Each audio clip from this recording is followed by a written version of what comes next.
Hey friends, welcome back to Kiki's Closet. From White Plains Performing Arts Center production of Tarzan to over 2 million followers on TikTok, please help me welcome our...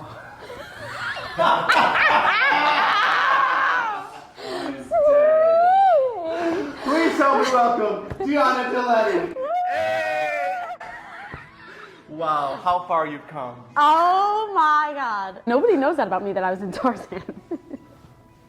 But you know what? You have to start somewhere, though. And that's where we met. Yeah. Almost 10 years ago. Yeah. And I'm so grateful that Melissa Rose Hirsch, who sings the theme song. Yes, she does. Mm-hmm. Kiki's Closet Today. Hey. She's the one that connected us, and Yes. I'm grateful. Me too. We've become friends. Me too. So, what I love about you is that you are unashamedly, unabashedly a theater geek. Yes. Oh, yes. When did it start? What was your first Broadway show? Whoa. Like, when did this start that I fell in love with theater? I mean, that's just for life. That's just... Did you have the same experience? Like, were you just always... Yeah, okay. Yeah. It's like innately in you if you're a theater kid. Yeah. Yeah. Like, the Hairspray original Broadway cast recording was the first, album that I got that was like, wow, this is cool. And then Wicked, of course, and then In the Heights. So those are like the three shows. That's like how it came? Okay, actually, my starting like really geeking out and being like, I need to know everything about every single one of these characters. I found an old iPod Shuffle. You know those, when it used to be like a square? Yeah. I was in high school and I was running on the track or something and someone had dropped it and I was like, oh my God, what is this? And the first thing on it was Avenue Q. Oh my God. Schadenfreude from Avenue Q. And I was like, oh my God, this is so funny. This is so amazing. And then I listened to every single one on that album. And then on that iPod Shuffle, they also had Spring Awakening. Oh, that was... And that's how I found it in high school. I was like, oh my God, Spring, this is high school. This is like everything I'm feeling right now, right here on this, felt like it was sent from the gods, this iPod Shuffle full of musical albums I had never listened to. That's what changed my life. That's when I started becoming like, oh, I'm a theater nerd. Like, it's deep within me. Do you know what a purple summer is? Yeah, no. I don't either. Does anybody? A purple summer. The song of purple summer. What does that even mean? Oh. Anyways, what was your first role on stage? High school, what did you do? My first ever role was in Lil Abner. I was fisherman number 2. What was your first? In high school, this is humiliating actually. I don't think I've told, this is so embarrassing. I'm excited. Beauty and the Beast. Great show. Great show. A role that I never want to play, it was humiliating because I was 13 years old. Maurice. Belle's dad. Oh! I was like a 13-year-old twink and they put gray in my hair and a big sweater. It was the last thing I wanted to do. I was so ashamed. Oh no. But it didn't turn you away. It didn't. It didn't, and there you go. It could have scarred me. Yeah. I actually in high school played a 90-year-old woman as well. What? Yes, and I won an award for it. You know in high school when they have little... Yes. Oh, I won an award for that. Well, I won one as well. Stop it! As Belle's dad? No, as Kim McAfee's dad in Bye Bye Birdie. It's giving fatherly. It's giving daddy. It's giving daddy. Since high school, they have been building this up. I love that.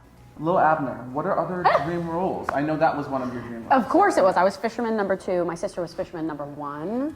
So that was like a big rivalry in the family. And she never went back to theater since because I obviously outshone her. Of course. And I hope you're watching this, Amanda, because I'll take that to the grave. And actually, my sister has an amazing voice. But that's so interesting. Theater really can, depending on your experience, it can like make you be like, oh, it's my life's mission to continue to do theater, or be like, I will never get on a stage ever again. And that was it. My sister is such a beautiful talent and she's such a beautiful voice, but that production, Fisherman number 1, she was like, that's not for me. What roles do you want to do? Okay, Elphaba's always been my dream role. Okay. But now is it Glinda, do you know what I'm saying? Yeah, I feel like you've got the energy of Glinda, but the vocals of Elphaba. Thank you. Do you feel that way? That is my constant battle of like... See, I have the same battle too. I'm like, really? I don't know what I'm going to do. What would you say? I think I probably relate more to Elphaba, but I think I'm too crazy to play Elphaba. I'd probably play Glinda. And it would be a good production. I would come and see it. What's your dream role? I wanted to be in Anne Juliet. Oh, love it. Whoa, that's a dream role. I would love to be Anne. Her name's Anne? Anne Hathaway. I would love to be Anne because she has the good energy, but she also sings You'd be great out of in that show. I would love to be Anne. Okay. I would love to be Anne. My name's Deanna Giulietti. you've found this niche audience on TikTok that loves your theater content. Yes. What made you decide to like take your followers along on auditioning, on like the process? Because it's got to be vulnerable because of course this business is full of rejection. It was the pandemic. I started TikTok during the pandemic. I was doing Jersey Boys on Norwegian cruise lines, and then I did that all the way up until cruise ships were getting stuck in the ocean and we had to go home. Like, that was my journey. And then I went back home, and my dad has a construction business. So I started doing construction with him because I was like, gotta make ends meet. So if you were in Boston in 2020 and someone was working in your basement making an office, that was probably me. I did 3 offices, back lattice. I made a park bench for a family. We were just doing what we could. It was all construction work that you could do outside or like in someone's basement so that we wouldn't be contracting the virus, obviously. And it was killing me to not have applause every night, like in Jersey Boys. Right. And I was like, I need to do something. And everyone was dancing on the app. Everyone was singing on the app and getting their creative juices out. So I downloaded it. I started showing how I would do construction during the day, and then I would do Growing Studio 6 auditions in the afternoons. It kind of just was my start on TikTok, was being like, hey guys, I've got paint all over my body, but I've got to scrub this off because I'm trying to be in 6 the musical and we have a Zoom audition. This could be the one. And I showed like how I would have 30 minutes to get ready for the audition, and people loved it. Especially during that time, people wanted hope. They loved the idea that I really thought I was going to book Broadway from a Zoom call. As you do any self-tape, like I really think any self-tape that comes in, I'm like, this could be it. This really could be the one. And it's 2020, Broadway's closed, Growing Studio has a class for 6 the musical, and I'm like, I might book Broadway from it. I don't know, it was just, it felt so right. And then my audience really came for that energy, being like, what if I watch her book it from this? You know? And I didn't book it from that.